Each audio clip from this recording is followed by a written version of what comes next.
The following episode contains talks of suicide and death. If these are things that bother you, please feel free to skip this episode. We have plenty of other debriefings that are a lot less heavy than this one. We will now proceed with Debriefing 36, Heaven's Gate. Good evening, hushlings, and welcome. I present your preceptors to the underbelly of the void, the whispers of conjecture, and the known of the unknown. Thus begins the conclave of the Hush Hush Society. Or, in old language, a couple thousand years ago, disciples. Those who are trying to prepare themselves for entry into the evolutionary level above human, synonymous with the kingdom of God, the kingdom of heaven. We're going to talk to you about the most urgent thing that is on our mind, and what we suspect is the most urgent thing on the minds of those who will connect with us. We'll title this tape Planet Earth About to be Recycled. Your only chance to evacuate is to leave with us. Planet Earth about to be recycled.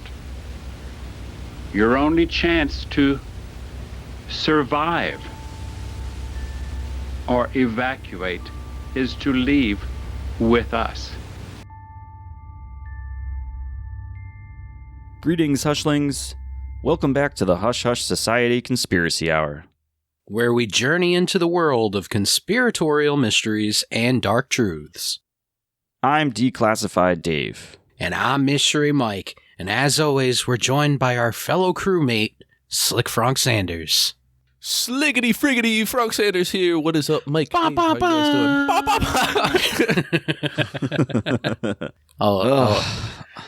doing? I'm ready to put on my tracksuit and my black Nikes. Hell yeah, the feeling Nike good. Decades, dummy fresh. This week, for Debriefing 36, we infiltrated the Heaven's Gate cult. We'll be exploring Marshall Applewhite and his rise to infamy surrounding one of the most notorious mass suicides in the United States. But before we lace up our Nikes, make sure to follow us on all social medias. You can find us on Facebook, Twitter, and Instagram. You can also reach us at the official website of the Hush Hush Society Conspiracy Hour, www.hushhushsociety.com. So easy for all you sweet babies. Where you can find all of our audio, our debriefings, declassified discussions, cryptid chronicles, our blogs, some news, and drop a review. And as always, Hushlings, you can hit us up at our email. If you have any topics you want us to explore, if you just want to say hello, tell us we're doing a great job, tell us we suck, whatever your leisure, hit us up. Contact at hushhushsociety.com. You can also purchase the drippiest of the drip on Mother Earth, our beautiful globe. That would be Hush Hush Apparel. We have new designs in the works. They're on the way. It's coming. Also, Hushlings, before we get into this episode, I just want to remind you that our Patreon is live. If you're not sure what a Patreon is kind of a subscriber tier service that allows you to get extra audio, extra little tidbits from our show, access to little things here and there. We have two pay tiers right now, a $3 tier and a $5 tier. The $5 Hushling tier will get you a bunch of audio extras such as the Frank Factor, Mystery Mike's Mothman Erotica, if you're into that sort of thing. You can hear us get awfully dirty about some cryptids. Oh my God. Stay cool, stay sexy. You can also get bonus episodes, little mini-sodes, whatever we put out as audio extras, along with access to our Discord, where we will be holding, eventually, weekly watch-alongs of the X-Files. It's going to take 10 years. If your first love was Agent Dana Scully, such as mine was, come by. It's going to be a great time. And before we get started, just want to shout out some of our first patrons. Obviously, that is part of signing up. You get your name on our episodes. Ooh, this is amazing. Thank you so much to our first patrons, Daniel Graves, Kimberly Amato, Amanda Tokaline, and Alyssa Facette. You guys are amazing, all at the Hushling tier. You get all those audio goodies, and we appreciate you guys so much. Without you, we are nothing. We are just specks of dust in the void. Oh my God. And one more thing, January 10th, 2022, our 40th debriefing and 4th live show. We will give you details on the topics soon. We're going live! Make sure to join us. We always give stuff away because we like to be broke and we like you to wear and drink from our stuff. Make sure you drink from our stuff. Don't wash it first. Yeah. Yeah, when you get that coffee cup, don't wash it. I want you to put your lips to it first. Little preview of the Mothman erotica you can expect. All right, Buzz, let's join a cult. Our story starts with the infamous founder of Heaven's Gate, Marshall Applewhite. He was born in Texas and had led a relatively normal life. Applewhite was indoctrinated into a religious lifestyle early, as his father was a Presbyterian minister.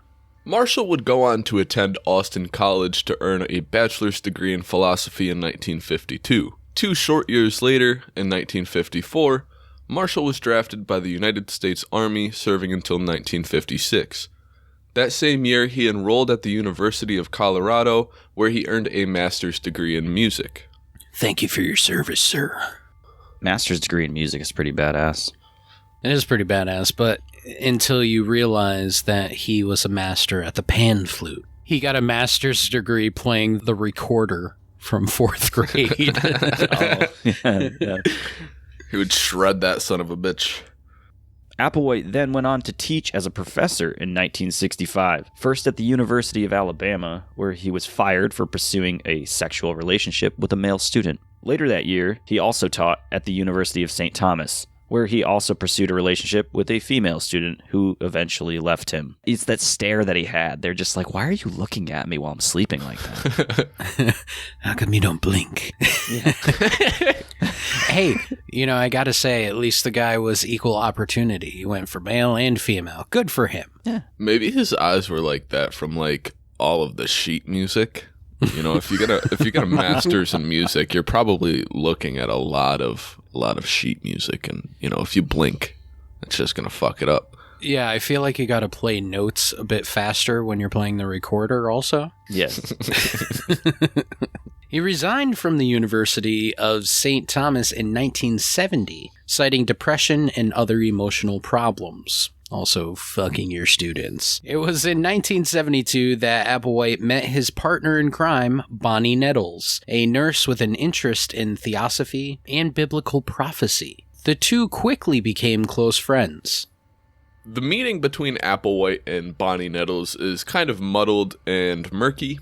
Some say that they met in a hospital due to Applewhite bringing himself in for some sort of medical problem, whereas others say that Applewhite was visiting a friend, but nonetheless, they met in a hospital while Bonnie was a nurse. Nettles told Applewhite that the two of them meeting each other was no mistake, that it was foretold to her by extraterrestrials, insisting that the two of them had a divine assignment together. It was around this time that he began exploring alternatives to traditional Christianity, especially astrology. He also began to have visions, including one in which he was told that he was chosen for a role like that of Jesus. What a jerk off his ego. My first thought goes to the newest thing is men are supposed to avoid new age women. If a woman comes up to you and she goes, "Hey, you're a beautiful man. What a great person you are. I'd like to get to know you. What's your birthday and astrological sign?" You're supposed to just run. But with her, geez, she had the biblical prophecies. She was all about religion. She had a bit of that new age. And then she hits him off with, "By the way, I'm a UFO experiencer." Oh my god. Sounds like... Demi. Demi Lovato. By the way, Hushlings, not sure if you know, Demi Lovato is now an official UFO, UAP, extraterrestrial experiencer, and she sings to extraterrestrials, and they communicate with her and tell her all the secrets of the land, and she goes out and passes it on to her fans and says, hey, we're not alone. By the way, the term alien is offensive. Don't know if you guys know that. They told her. Terrible. They told her. I hate that whole situation. I really do. It's terrible. I'm not fond of it. So here's the thing, and it's funny because we looked into Demi Lovato. Of course, anything that comes across our radar involving extraterrestrials, people in that community, we're obviously going to look at. And she has a show on Peacock. She has a podcast. She has a sex toy. Does she? Yeah. Is it like an alien sex toy? Probably. Yeah, I think it's tentacle-ish. Fantastic. Incredible. Applewhite and Nettles decided to take their relationship to the next level. They moved in together. Ooh. Although their partnership was platonic rather than sexual or romantic. Wait, hold on. He started to go crazy over a friend? A platonic friend? Mm-hmm. Yeah. Ugh. Supposedly. So he wasn't even getting any. And No. Oh, boy. Maybe that's where the stare came from. Yeah. All that pent-up sexual aggression. Oh my god. Even better, they opened a bookstore together that specialized in books of various spiritual backgrounds and launched a venture called Known Place to teach classes on theosophy and mysticism. Neither business lasted that long. I like that these two opened a small bookstore together. Mm-hmm. It's kind of a beautiful thing. It's lovely. It's a little bit wholesome before Right? like things get twisted. You're just trying to start a bookstore. Yeah. Before Marshall was like, hey, have you ever heard of this Nike company? We got this killer deal on many pairs of shoes and we need people to fill them. Oh, jeez. Go ahead. Walk in my shoes. Marshall and Bonnie had fully solidified their belief that they had been chosen to fulfill biblical prophecies and that they had been blessed with, quote, higher level minds than most other people. They were fully convinced that they were the, quote, two witnesses described in the book of Revelation. That's where things start to go downhill, is when you start comparing yourself to characters in the book of Revelation, which obviously has to do with the end times. Like, why would you think that was a good idea? I mean, I'm sure they thought it was a great idea.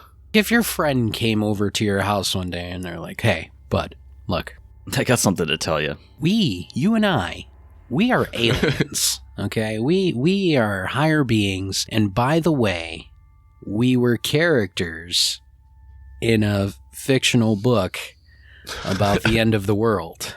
How do you feel about that? I'd probably ask him what he was smoking, what he had ingested, what is he tripping on, and to get the fuck off my front porch. Hey, buddy, why are you naked on my front porch? I don't... It's one thing to have this delusional belief that we have a divine assignment together. We have a very important role in this world. And to take that next step to directly compare yourself to people that were depicted in the book of Revelation, that's like two completely separate things, both out of line and pretty whack, but that's just taking it to like the next level of crazy. Not a good look. Not a good look. Look, as a sophisticated squatch as I am, I've known many different cultures of women, and you come across those new age girls that say, hey, we are divine beings, we are part of nature, and we're part of space and time, and we need to connect, and yeah, okay, that's cool. But if all of a sudden she was like, and by the way, we are the bringers of end times. We are the characters in Revelations waiting for the end, for the 7 trumpets to be sounded. Oh, fuck. Get out of my apartment. Yep. Absolutely. That's what I said, jerking off their egos earlier. Dude, really? You were the ones they were talking about in the Bible. Hey, that sounds like me. If you want me to look like Marshall Applewhite in the stare, say something to me like that, and you'll get the eyes. Oh, my goodness. Maybe that's what it was. He just was forever surprised that he was in the book. I had no idea that I was there. Just stuck like that for decades. This is all news to me. Now, wide-eyed Applewhite and Nettles would go on to visit churches and other various spiritual groups to speak out on their newfound identities, often referring to themselves as the Two or the UFO Two. It's politically incorrect now. It's UAP2. Yeah. Marshall and Bonnie were under the impression that they would be killed and then restored to life and transported onto a spaceship. They referred to this event as the demonstration, as it would fully prove the claims of their identities. That'll show them. Beam me up. If they had performed that demonstration earlier on, we wouldn't be talking about this cult. Exactly. Well, after traveling for so long to spread their beliefs and bombarding spiritual believers around the country with pamphlets and whack gospel, the two gained their first follower in May of 1974, a woman named Sharon Morgan. Unfortunately, just like their business ventures, the first of their crew didn't last very long. Sharon jumped ship after about a month due to the couple stealing her credit cards and spending wildly. The charges of credit card fraud were dropped, but the routine background check brought up that Applewhite had stolen a rental car from St. Louis 9 months prior, which he was still in possession of. I forgot. He didn't forget. He's just above the law. He's one of the two. He's one That's of the right. two. The law doesn't apply. Everything's his. Marshall, all I'm saying is that spending $40,000 on Nikes is not cool. Marshall was not above the law because he spent 6 months in prison and was released in 1975. And once he was free, he and Nettles resumed their recruitment process. They began to publish advertisements for meetings where they could recruit their disciples, who they coined the crew. At these meetings, they would explain to the participants that they were representing beings from another planet or the next level, who were looking for people to be a part of an experiment. They promised that those who agreed to take part would be brought to a higher evolutionary level. So essentially, they would pull out their wisdom teeth and fucking crack their tailbone. Finally, evolution. In April of 1975, a meeting took place with a metaphysical group of about 80 members. Bonnie and Marshall spoke of their divine purpose and spoke of being, quote, the Two, again referring to the Book of Revelation. It was this meeting in April of 1975 that resulted in the first large wave of followers. Somewhere between 23 and 27 people joined the couple. A few months later in September, Applewhite and Nettles preached at a motel hall in Waldport, Oregon. After the meeting, about 20 people vanished from the motel and joined the group. Sounds like a party. Yeah. It had like peach schnapps and red Solo cups and tuna Budweiser. casserole. Tuna casserole. peach schnapps and tuna casserole. And Guys, Bonnie made biscuits. tuna casserole. Just help yourselves. There's like 15 of those big tinfoil trays. Yeah, Just tuna casserole. There's no water because on our planet, or where we're from, we drink whole milk. Yo, hold on. You know, I've told you guys my stance on milk, right? I think we all have a similar stance on milk. I feel similarly about milk because when I was a young boy, a young squatch, my family was like not well off, so we had a lot of spaghetti dinners. Spaghetti's not the problem, but a lot of spaghetti dinners and milk. It was always milk. The combination of tomato sauce and pasta and just like thick milk, I can't do it anymore. I think it's one of the main reasons that I hate milk and hate tomato sauce. But yeah, Marshall Applewhite and Bonnie definitely look like people that really enjoy milk.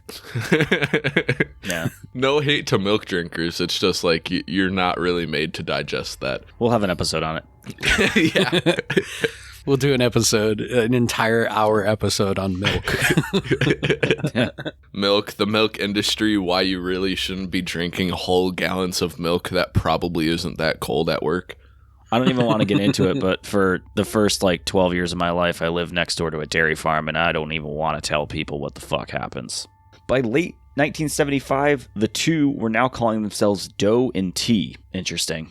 Or Bo and Peep. That's just weird. Doe and T is a reference to his first love, the recorder. Yeah.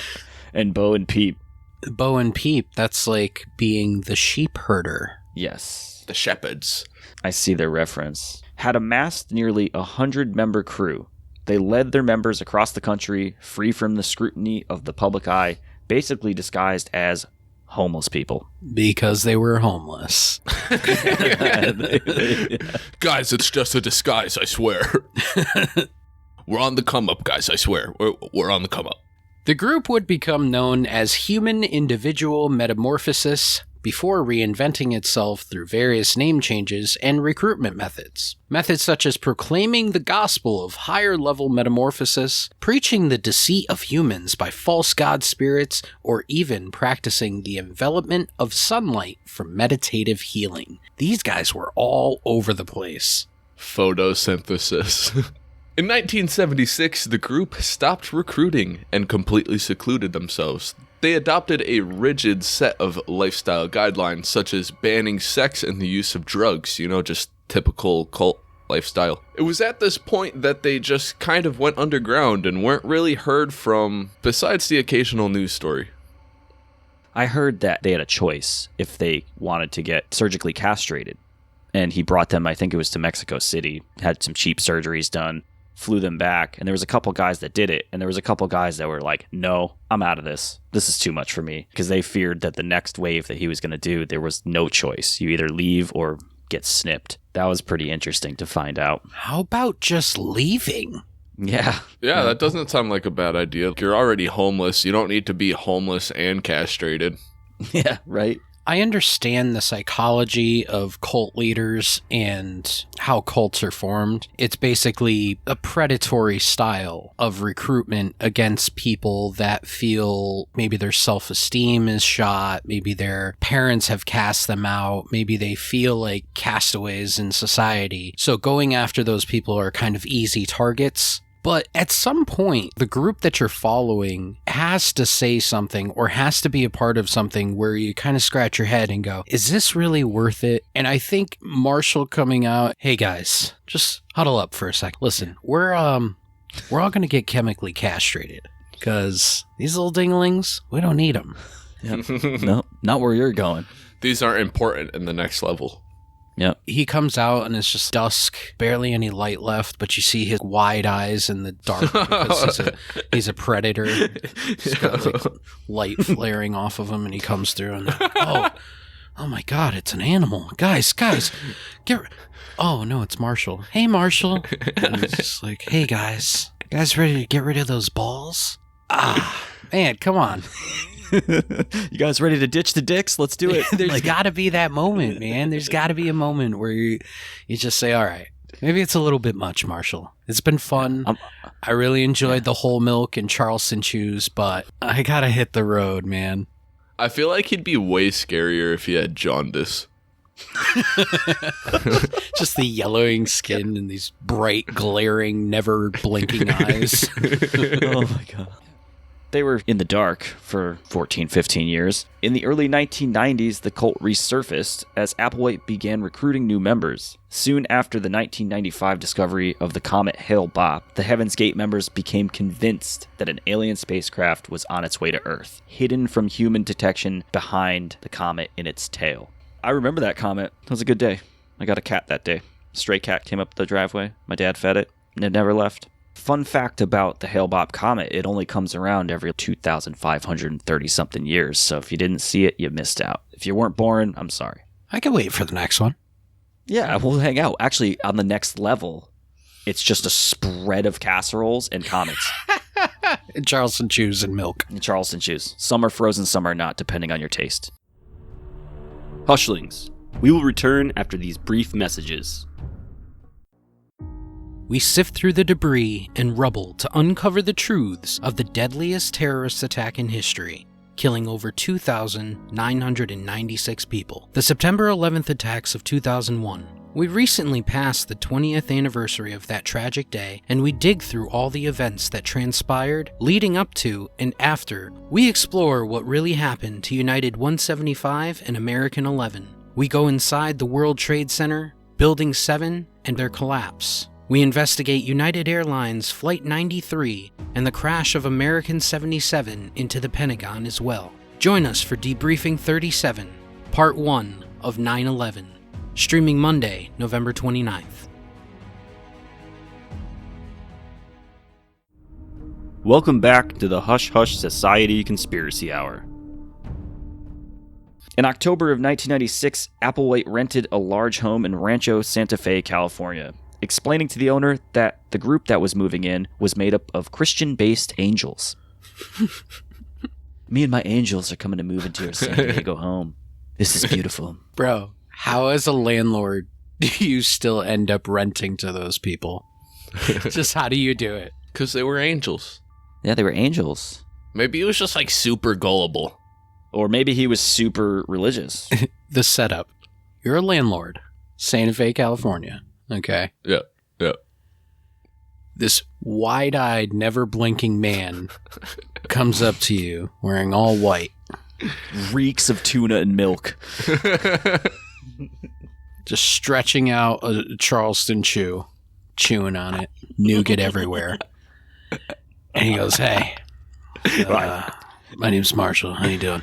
Yeah, we got about 40 people that are going to move into this house, and we're all angels. How do you not look at that man in the face and say, "Get off my property right now"? Maybe he offered him some Nike Decades or like a lifetime supply of the good old Charleston shoes. No, what it was is he goes, "Okay, the rent is $4,000 a month," and Marshall was like, "Cool, man, cool. Here's 7,000. Yeah, here's 7, yeah. Since the beginning of recruitment, the group had been told that they would be biologically and chemically transformed into extraterrestrial beings and would be transported with their bodies aboard a spacecraft that would meet them on Earth and then take them to heaven, which they dubbed the next level. This fallacy had to change when Bonnie Nettles died of cancer in 1985. The group was aware that her body died and was still on world rather than being beamed up to space, resulting in the revision of only the consciousness leaving the body in death. Yeah, this guy revised it more than the damn King James Bible. Jesus. Yeah, that's another one of those red flags. Since the 70s, now we're in the 90s. Okay, since the 70s, you've been telling your followers, when the aliens come and our bodies are going to be taken up into heaven and we're going to live there and it's going to be amazing and everything's going to be great. Then Bonnie dies and they see, why is Bonnie still here? What do you mean you have to go to the funeral? What body is there to bury? Why is there a funeral? Marshall's like scratching his neck. Oh, so guys, I might have messed up the prophecy. He's got one of those big ass erasers. He's just like, oh, Jesus. For damn near 20 years, he's been saying your body is going to go up to heaven, and now Bonnie has died, and she's one of the two, which makes it even worse. Yeah. And her body is still there. How do you turn to everybody and go, oh, yeah, no, it's just your consciousness that goes. Oh, I didn't tell you guys? I just imagine like everybody walking into the living room and Marshall's just there in front of a whiteboard with an eraser just frantically erasing. Just, oh, hey guys, what's up? Yeah, just getting ready for the morning meeting here. A little revision to the story. The gospel. The group was also very ironically against suicide. Huh. In their own words, they defined it as, quote, turning against the next level when it is being offered. They saw their bodies as vehicles to help them get to their final destination. Suicide in their heads would not be allowing a person's consciousness to leave their bodies, resulting in not being able to achieve that next level that they all sought after so desperately. The members of the group all gave themselves 3-letter names with the suffix Adi, which made them a child of the next level. This is mentioned in Applewhite's final video, Doe's Final Exit, filmed in March of 1997. Now, if you're interested in some of the personal takes of the members of Heaven's Gate, or even some of the words directly from Applewhite, I would highly suggest going and watching that. You can find it on YouTube. It's incredibly creepy and disturbing. It will make your skin crawl. Check it out. If you're not familiar with the Museum of Death, yes, it exists. Yes. It used to be in Los Angeles. Where is it now, Dave? I believe it's in San Fernando Valley now. It's still in the LA area. Used to be in Hollywood. Now, if you go in there, they have a bunch of exhibits on serial killers and all that crap, but there's also a Heaven's Gate exhibit there, and that Marshall Applewhite video is playing like on loop. So you can watch it if you ever visit the Museum of Death. And they have like a mock-up of bunk beds and bodies. It's very creepy. Yeah, it's a Museum of Death. The whole thing is creepy. Interesting museum, though. Check it out if you're in LA. Bring the family. The person in front of us, the first time I went into it, they had to leave after the first room. They turned right around. Super creepy. Another strong belief was that to be eligible for membership of the next level, members would have to shed every earthly attachment. This would include human-like characteristics, family, friends, individuality, jobs, money, and possessions. Applewhite also advocated sexual abstinence, and several male cult members, like we said before, followed his example by undergoing castration operations. Like I said before, that'd be my time to go. I thought that was one of the benefits of joining a cult is like the sexual promiscuity. Some, I would say, probably, but I mean... Marshall had other plans. Marshall didn't want anybody touching anybody. Their benefits involved free Charleston shoes, free tuna casserole, and free castrations. Yeah, it was probably covered by Applewhite, so... And free dope, drippy ass, fresh, seamless, creaseless Nike Decades. Sheesh! I still have that t-shirt idea. The Heaven's Gate t-shirt idea that I think we should roll with. What? A close-up picture of a girl's mouth, and she's eating a Charleston chew, and all the nougat is like stretched out. And it just says Heaven's Gate down the side of the nougat, in the nougat. It's coming to hushhushsociety.com, so if you're down with some Heaven's Gate apparel, it'll be there. It's going to be like a Day to Remember t-shirt from 2004. It's going to be dope. I'm going to pay to get it made, and nobody's going to buy it. Members of Heaven's Gate believe that what the Bible called God is actually a highly developed extraterrestrial. Makes sense. In turn, they also believed in evil space aliens, called Luciferians, who falsely represented themselves as God with the intentions of preventing humans from developing. You know, this isn't far off base from some of the things that we've talked about with extraterrestrials, so... This is the only part of it that I would be like, all right. Probably the most reasonable thing that's come out of them. Yes. The group was under the influence that these Luciferians had infiltrated and corrupt all modern religions on Earth. Again, making sense. I don't know. Marshall. The tide is turning. I don't know. Marshall, damn. I might actually take a plate of that tuna casserole. It's starting to sound kind of good. I may rethink milk. I may rethink the snip.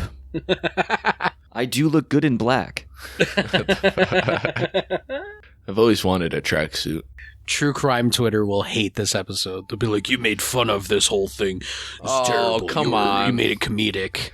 Good thing we're not a true crime podcast. Got him. Only the individuals who choose to join Heaven's Gate, follow Applewhite and Nettle's belief system, and make the sacrifices required by membership would be allowed to escape their detrimental human suffering. Well, this is where we get serious. The final act of Heaven's Gate takes place in the monastery, which is what they called their new large estate in Rancho Santa Fe. And on March 20th, 1997, Applewhite taped himself in what he called Doe's final exit, speaking of mass suicide and the only way to evacuate Earth. That's heavy, man. That's the video that Frank was saying you can watch, and like he said, it's haunting. Yeah, it's incredible. You can actually get the accounts of members of the cult and get their actual beliefs and their intakes on it from like a more personal level than just what we're telling you about them. Yeah, there's a couple really solid documentaries. They really thought they were doing the right thing. Yeah. It's really weird. Okay, so quick question before we move on. Didn't Marshall Applewhite just say that suicide was not the way out? Their group believed that suicide was not the way to go. Like we said before, their belief system and their regiments changed over and over and over just to make it fit with the narrative. But I feel like the coming of the comet Hale-Bopp really changed that. And they were convinced that there was a UFO in the tail of it. So they all had to die at the same time. To coincide with the timing of the comet. It had to be a mass exodus because the UFO was going to pass. Maybe before Hale-Bopp, they're like, guys, you can't kill yourself to get to the next level. That was the sign that made that okay. So that revision probably was a little bit easier because he's like, look, there's the prophecy. Yeah, they're here to get us now. We got to go now. It would be alluring to somebody that would believe in something like that. There hasn't been any comments that you can see that's like that one. That was that visible, that close. And for the duration that it was and how long it takes its orbital period to come back, it was 2,500 years ago. So if this guy tells he's one of the two from this book in the Bible, that's a sure as shit sign if you believe it. Even if you half believe it at that point, the comet kind of solidified it. Yeah. If you had even like an inkling of that belief that there was some sort of UFO or craft or whatever that was in the tail of the comet, and then the comet shows up after thousands of years. Yeah, it would make sense that now you're all in. Guys, will you meet me at the whiteboard this morning? Yeah, right after your Charleston juice. Quick revision. In the film, he asserted the fact that a spacecraft was trailing the comet Hale-Bopp during its 4,000-year orbit around the sun, and that its passing by Earth would be the closure for Heaven's Gate. Marshall Applewhite persuaded 38 followers to prepare for ritual suicide so their souls could board the craft. To proceed to their next level, members took phenobarbital, mixed with applesauce or pudding, and washed it down with vodka. After they ate their snack, they would secure a plastic bag around their head to induce asphyxiation. All 39 were dressed identical during the mass exodus. A black t-shirt, sweatpants, and black and white Nike Decades, and armbands with patches that read, Heaven's Gate Away Team. No way. Yep. What? That's real? They were rocking different patches throughout the entire duration of the cult. Yeah, they were heavy on patches. What? Really? Heaven's Gate Away Team? Yeah. That's what they... Oh my god. I'm sorry, but that sounds like a piece of merchandise we would make. Yeah. This is the most morbid part of it, though. Yeah, I think the garb, what they were wearing and their outfits and, well, I guess you could call them uniforms at this point. Mm-hmm. I think that right there is actually the scariest part. It's the most twisted part. I just wonder why they chose what they chose. Like, I couldn't really find anything around that. The Nike Decades, they probably just got a slamming deal on, but like the rest of it... Applewhite just lifted a truck from St. Louis. I'm telling you, he put it on somebody's charge card. Yeah, for sure. Probably. It was, what's her name, Sharon, or she used her credit card number. I still got this credit card from the 70s. Yeah, she never changed it. Once a member had passed, a living member would arrange the body by removing the bag and laying the person neatly on their bed, covering the face and torso with a square purple cloth. What the fuck? Imagine being like, well, Bob's gone. We're going to go over here and take the bag off his head. Now you put the bag over my head. What the fuck? That brings me to a new question. So they didn't all kill themselves together? Out of the 39 members, 21 of them being women, 18 men, most of them being between the ages of 26 and 72, they died over 3 different groups over the course of 3 days. 3 days? Yeah. Yeah, so they did like 13, 15, and 14 or something like that. I don't remember the exact numbers. Holy shit. They figured out that Applewhite was the third to go. In the third group or third? Yeah, in the third group. He was the third to last to go. So Applewhite was neatly on his bed, and then the two people that propped up Applewhite on his bed and covered him up didn't have the bags taken off of his head. So they were like, okay, these two must have been the ones that secured Applewhite. They never got the bags and the purple cloth. Can you imagine walking into that? What did they do with the first couple waves of bodies, though? Did they just leave them in the house? I think they just left them on their bed. Oh my God, dude. I'll see you there. They had those bunk bed systems. Yeah, so they were just chilling on bunk beds. Just everybody on bunk beds. Oh my God. The San Diego County Sheriff's Department received an anonymous tip over the phone on March 26, 1997. It was suggested that the police check on the welfare of the residents. The single deputy who responded to the tip entered the home from a side door and immediately saw 10 bodies. Completely overwhelmed by the pungent smell of the decomposing corpses, a search was conducted to find that no one was alive and both left until a warrant could be obtained. Ultimately, all the bodies were cremated. Hushlings, I'm going to go drive to this house and take a picture. Yeah, we can put it up on the blog. Yeah, it's about like a 45 minute drive or so. It's just a house. It's not in poor taste. We're just taking a picture of a house. There's a lot of information about this cult that I did not know until we did this debriefing. And this last part with the mass suicide. I didn't know about the waves. Yeah, I didn't know about that either. 3 days. I thought it all happened all at once. Well, the comet was visible for a couple days, I believe. They probably did it as long as you could see it. I wonder if there was coercion or if there was some members who were like, I don't know if I should do this. And Marshall either forced them or talked them into it, or if everybody was just on board from day one. Who knows? Another notable fact that we left out is that Heaven's Gate had their own website, which was pretty uncommon for like a smaller group to have their own website back in the 90s. And that website dove deep into their ideologies and what they believed in and what their purpose was, and that website is actually still up today.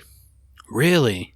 Yeah, the Heaven's Gate website, yeah, you could look it up, it's still up. Well, I mean, that was the infancy of the internet, right when they pretty much were... Yeah, mid to late 90s. Right when this event happened, yeah. So if this guy could do what he did with these people and coerce them into ending their lives over, an alien spacecraft and whatnot, he definitely is going to capitalize on using a new tool. I remember looking back when the internet first came out, and I'm pretty sure, the bulk of the things that we were doing was downloading music, but there were some websites that were up that you get to, and that's such a powerful thing to happen to 1991 to 1998, the difference between having the internet in your face and then you see this Heaven's Gate, this like, oh my God, this is a group I can join, this is a whole new thing. That's like the beginning of the internet shaping people's psychology and how they think. Yeah, unfortunately, it probably added to their legitimacy. It could have influenced certain people to want to join. I'm curious if Marshall Applewhite was around today trying to do this recruitment process or whatever he was attempting to do, how successful he would have been. He'd probably still pretty successful, I would say. With certain people, maybe not as many people. I don't know. I hate to say that I believe that he could probably pull 30 to 40 people. Yeah, I would say so. At bare minimum. Because, there's everybody's got all the information of the world at the fingertips, and we've got this mass free thinking wave going through society, and people are getting woke. But there's still people out there that are gullible and that are vulnerable and that are susceptible to mind games of this nature. Those people will never go away, I'm sure. Hushlings, we just want to say, even though we have used plenty of comedic instances in this episode, it was a sad event. Cults suck. Let's get into our final thoughts. I would love to hear what the boys think. Declassified Dave, what are your thoughts on Heaven's Gate? My thoughts are a little bit different because obviously 39 people committed suicide. It's It's pretty heavy. But my thoughts on this whole thing is don't join a cult. I think this is a really just sad, unfortunate event. But ultimately, these two, between Bonnie and Marshall, they had a lot of pull on people for the better part of 25, almost 30 years. Between the revisions and whatever gospel they were preaching and whatever they thought they were, they made 39 people believe that they were going to be beamed up on a spacecraft if they killed themselves. Ultimately, it's just a wild story of events, and it ended very poorly. I will first of all say, if you ever have a thought of joining a cult, don't do it. They all end badly. I don't think that there's been a cult that has gone very well. There's a reason that they have the stigma that they do. I think Marshall and Bonnie, they were good at persuading people to do things that they wanted to be done. I think they hyper-focused on certain groups and knew that they could reach out to the most vulnerable people in those groups and take advantage of them. And that's exactly what they did. There was a religious part of this, but there was also a spiritual part of this. And I think it related to a lot of different people. It was kind of a broad message that they were sending out. But in the end, they were predators, realistically. And who knows if Marshall and Bonnie even really believed their bullshit, or if it was just a ploy to get money from people or to have a following because of ego or whatever it boiled down to being. We'll never know. But Hushlings, if anybody ever tells you to drink the juice, don't fucking do it. Final thoughts, Slick Frank Sanders. Frog's final thought. Again, just to mirror what you and Dave had said, tragic event. 39 people killing themselves under the pure beliefs of bullshit spewed to them by Marshall and Bonnie. I can't help but wonder if all of this would have happened if Applewhite hadn't met Bonnie. I feel like she played a pretty decent role in this, even though she had died in the 80s. So I'm not saying Marshall holds no accountability. It was definitely two halves to the responsibility for what happened. But I can't help but wonder if Bonnie hadn't said, we have this role, we are the two from the Book of Revelation. If this would have happened, maybe Applewhite would have just secluded himself after losing his university jobs, and that would have been that. And maybe this would have never happened. I wish it were as easy to say, just don't join a cult. I wish it were that easy because, like we've mentioned, they preyed upon the vulnerable. They preyed upon the people that they knew that they could get to do their bidding and join for whatever reasons that may be. And again, when you listen to Doe's final exit, you get to hear the accounts of these people, and they made it clear that they felt at home. They felt as though they had a purpose. And when Applewhite inevitably told them, hey, we're going to take these drugs and wash it down with vodka and we're going to beam up to the next level, they were in for it. The majority of them didn't even give it a second thought. So it's just crazy to see that one or two people could have the pull on dozens to literally end their lives based off of a fallacy. It's scary. It's very scary. But those are my final thoughts. There's not much to say on that. Which, again, makes me wonder, did Marshall and Bonnie actually believe their bullshit? Well, it's pretty sick to want to take down that many people with you. There has to be some sense of belief if you're willing to commit to killing yourself.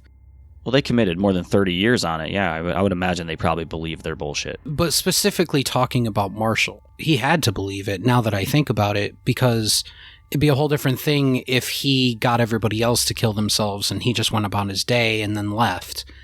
But he was part of it too. But then again, without Bonnie, what else did he have? His cult members. They all went out together. Very tragic. Cults are heavy, man.